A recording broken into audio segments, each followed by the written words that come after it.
Okay, so the title of my presentation is Catholicism in Korea, Bringing Christianity to Korea in the 19th Century Persecutions. So this is 1781 to 1871. So I think the story of Catholicism has kind of two sections. First of all, it did bring Christianity to Korea. We're going to talk about that a little bit more in depth. But today, Korea is predominantly, if you're Christian, the majority of them are Protestants. So, but originally, they were Catholics. And then the 19th century persecutions that we see that, today Christianity kind of fits into Korean culture fairly okay. But at first it was there was a resistance at first. We're going to watch that. We're going to see why that happened. And I think this is going to be kind of interesting. Okay, so the thesis of my project is because of Korean's Confucian background, Catholicism seemed both attractive and threatening to Korean society during the 19th century. So the Confucian ideals is what kind of attracted people to Christianity, and at the same time it repulsed some of them. So some background. Nestorian Christianity in Korea. So there's a tradition, which is long-standing, that the Nestorian Christians came to Korea in the 8th century during the Shilla dynasty, and that they were kind of established in groups down there. So Nestorianism, just in a nutshell, it was sort of a kind of an apostate form of Christianity from kind of the Roman Catholic sort of view. And it was sort of based on the idea that, in Jesus there was both a God and a human element. And that, those were kind of like two separate people within him. So it was kind of a golem type of thing where Jesus was, both a man and he was God, and they were just two separate people operating in this one body. So it's kind of Nestorianism. And they say it came to Korea during the Shilla dynasty. The scholar Chan Hai-Kim believes that this is just legend. I looked at some scholars who try to assert this. I don't really see a whole lot of credibility in what they're trying to say. Mainly, I don't know, they don't seem to have done enough research to support their claims that this really happened. So it's just kind of a legend. That's sort of interesting. There's also sort of the Hideyoshi invasions. So this is kind of the first recorded contact between Korea and Catholicism. So it happened in 1592. One of Hideyoshi's generals was Kunishi Naga.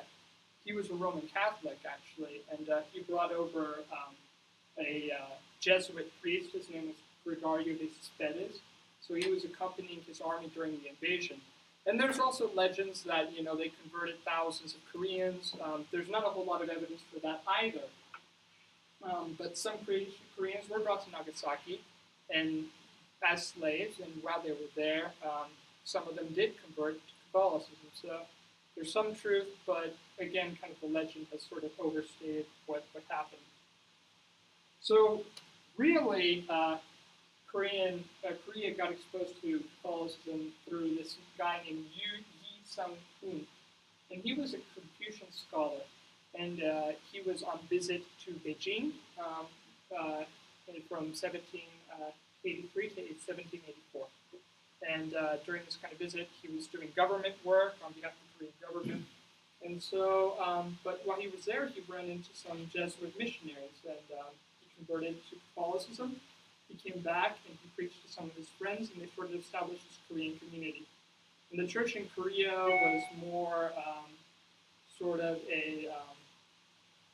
it was kind of run within Korea, so they elected their own bishops, they put up their own officers.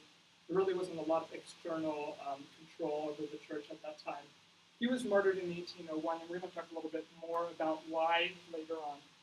So, first of all, I want to talk about the appeal of Christianity in Korea. Why did it appeal to them? And first of all, there's an interesting scholar, his name is Don Baker.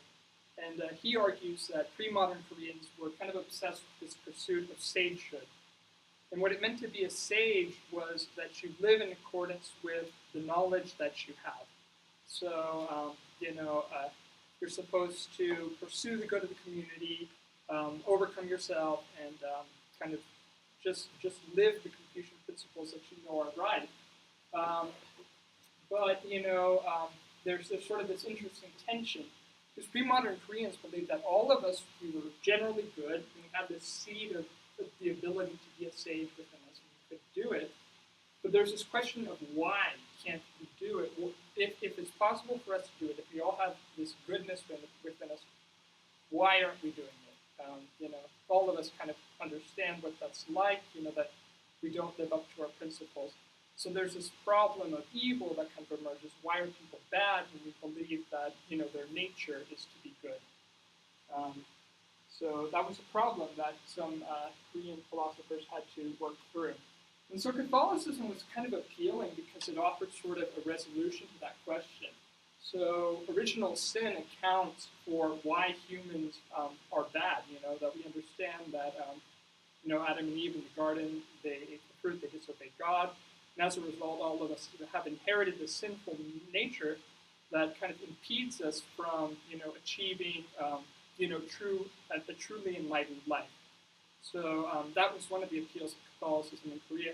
Also, there's this idea that, there's some extra tools that can help you in your pursuit of living sort of the enlightened life, that grace comes through the sacraments. So by being baptized and taking the Lord's Supper, and doing all of these things, you can get this transformative grace in your life, changes you into a new person, and then you have the ability now to live an enlightened life with the help of God and of Christ.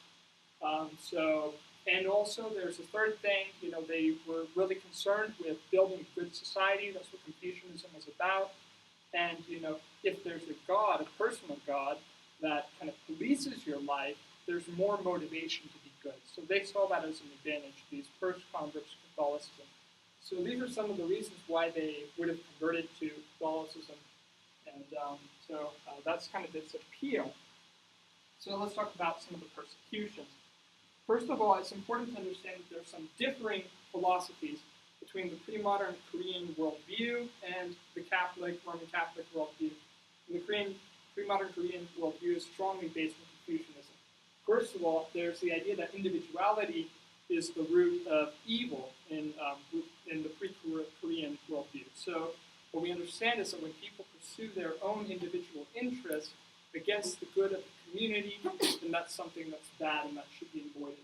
In Roman Catholic theology, original sin is the root of evil. And individuality in itself is not a bad thing because salvation is a personal affair. It's between you and God as an individual. So Christianity, in a way, accents the individual in a way that Korean Confucians were not comfortable with. Also, Korean Confucians were of this idea that people are an object of humans, or the object of our ethical obligations. So why we're good is so that we can help other people, help the community, and pursue the good of the community. But in Roman Catholicism, your duty is first and foremost to God and not to the community. So you sacrifice the community sometimes to pursue your obligations to God. And we'll talk more about that a little bit down the road. In Korean Confucianism, humans should seek to improve conditions on earth. That's kind of the idea. That's Confucius' idea. When they asked him about heaven and the afterlife, Confucius said, I don't really care about that. My pursuit right now is to try and help us live good lives here on earth, and we're going to make a great community here. Well, in the Roman Catholic worldview, it's humans should seek to overcome the world. So your job is to leave behind all worldly affections and kind of strip yourself of all of that so that you can go to heaven and be with God. So just a different philosophy right there. So in Korean Confucianism, there's no assessment of the truth claims of religion. You don't really hear anybody saying, is Buddhism true, and kind of lining out this argument.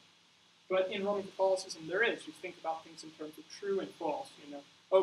Christianity is true, therefore Confucianism, Buddhism, and all these other religions are false. In Korean Confucianism, there's an attitude of syncretism.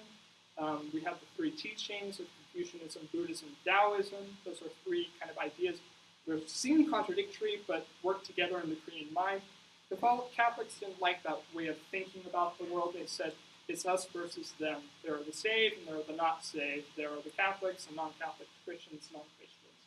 And so all of these things were contradictory to kind of the Korean worldview. So that's some of the reasons why Koreans felt very threatened by Roman Catholicism. And so kind of the immediate conflict emerged over Korean ancestor rituals.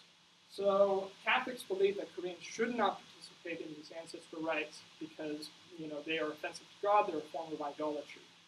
And so they even got this letter from Beijing that said you shouldn't do it, and so they were kind of withdrawing from that. And so that caused sort of a conflict because they were strongly pulling out of the social norm that everybody was kind of participating in. So the beginnings of persecution.